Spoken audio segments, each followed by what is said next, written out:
ये जो काम कर रहा है ये एक तरीके से देशद्रोह का काम है। ये देश को तोड़ने का काम कर रहा है। दो धर्मों को के जो पीस लविंग लोग हैं, जो शांति प्रिय लोग हैं, उनको भड़का के आपस में लड़ा के एक तरीके से दंगे करवा के देश में अराजकता फैलाने का काम ये व्यक्ति कर रहा है। इसलिए इसके ऊपर तो तुरंत देशद्रोह का मामला दर्ज होना चाहिए। सुप्रीम कोर्ट पर, इस संविधान पर हमें कोई भरोसा नहीं है।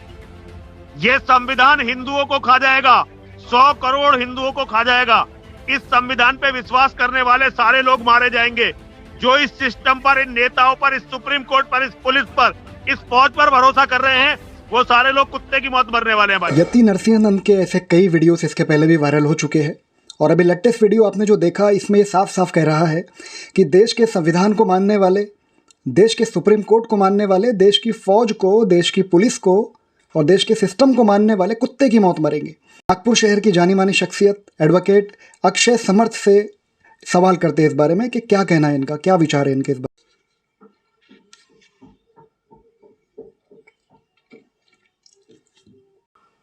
देखिए, सबसे पहले आपको हमारे देश में जो दो विचारधाराएं चलती है उनको समझना पड़ेगा। हमारा देश जब से आज़ाद हुआ तब से इस देश में दो विचारधाराएं चल रही है। एक वो विचारधारा है जिसने इस देश को आज़ाद कराने में अपने लोगों की जानें गंवाई। उन्होंने देश की आज़ादी की लड़ाई लड़ी और संविधान को बनाने में अलग अलग धर्मों और जो जातियां हैं उनके विचारों को मिलाकर संविधान सभा में उनको रखकर एक अच्छा हमारे देश में कॉन्स्टिट्यूशन संविधान को दिया। इस देश को, देश छोटे छोटे टुकड़ों में था, अलग अलग रियासतें थी, उनको जोड़ के इस भारत देश का निर्माण किया और वो संविधान को मानने वाली विचारधारा है।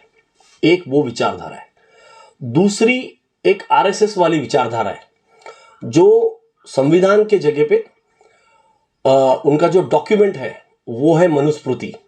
तो मनुस्मृति को मानते हैं और उनकी जो अलाइड संगठनाएं हैं, बहुत सारी उनकी अलग अलग संगठनाएं उनके साथ में वो काम करती है, जिसका बीजेपी एक पॉलिटिकल विंग है। वैसा तो हर संगठन उनकी आजकल पॉलिटिकल एक्टिविटी कर रही है।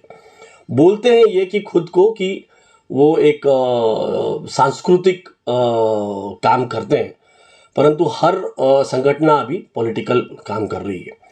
तो एक वो ये दूसरी विचारधारा है और हमको ये समझना पड़ेगा कि ये जो दूसरी विचारधारा वाले लोग हैं, ये दूसरी विचारधारा वाले लोग हमारे हर सिस्टम में है।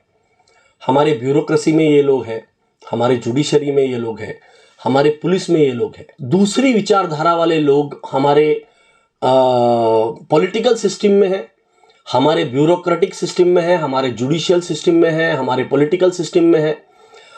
उन्हीं के वजह से आज ये जो अपराधी हैं, जो एक तरीके से देश को तोड़ने के बयान दे रहे हैं, इनके बयान आप अगर सुनेंगे, कुछ सालों पहले तक इस व्यक्ति को कोई जानता भी नहीं था। ये एक विवादित काम करके सुर्खियों में आया और उसके बाद से ये लगातार विवादित बयान दे रहा है। और आज हमारी जो आज हमारे देश का पॉलिटिकल सिनारियो ऐसा है कि ऐसे विवादित बयान देने वाले को लोग सर पे बिठा रहे हैं। एक विचारधारा के लोग, वही विचारधारा जो मैंने आपको बताया, क्योंकि ये सबसे बड़ा अपराध कर रहा है। एक, मैं तो कहता हूं कि एक जो आतंकवादी है बाहर से आता है, 5-7-10 लोगों को मारता है, पर ये तो पूरे देश को ही खत्म कर रहे हैं। कितने लोगों के मन में इन्होंने दूसरे धर्म के प्रति इन्होंने जो द्वेष भर दिया है, उससे जो रोज की हत्याएं हो रही है, जो रोज समाज में एक क्लेश निर्माण हो रहा है, उसका जो अपराध है वो बिल्कुल भी उसको माफ नहीं किया जा सकता। उसको तुरंत बराबर ये धर्म संसद जो हुआ था उसमें जो महात्मा गांधी के विषय में बहुत गलत शब्दों का इस्तेमाल हुआ, मैं वही बता रहा हूँ कि ये जो व्यक्ति जिसके बारे में हम बात कर रहे थे, उसी तरह का एक व्यक्ति ने वहाँ पे वो गलत बयान दिया था। और ऐसे में उस पर भी जो कठोर कार्रवाई होके उसको भी अरेस्ट करना बहुत अत्यंत ज़रूरी था, क्योंकि एक तरीके से ये हमारे देश का जो मूलभूत ढांचा है, जिसके भरोसे पे देश खड़ा हुआ है, जिन लोगों ने देश के आज़ादी के लिए लड़ाई लड़ी, और ये उनके खिलाफ बात करते हैं। और ये कौन लोग हैं? ये वो लोग हैं जिन्होंने देश के आज़ादी के समय अंग्रेज़ों के लिए दलाली की। ये वो लोग हैं। तो ये जो विचारधारा है, दूसरी विचारधारा जिसके बारे में मैं आपको बता रहा हूँ, ये दूसरी विचारधारा के लोग ही इनको प्रेरित करते हैं, और यही इनको सर पे अपने बिठा रहे हैं। उनको तुरंत शोहरत देते हैं, उनको बहुत मान सम्मान दिया जाता है। आप एक तरफ एक गलत काम करो और आपको एक हीरो बनाने का काम जो है ये किया जा रहा है, तो ये बहुत ही निंदनीय है।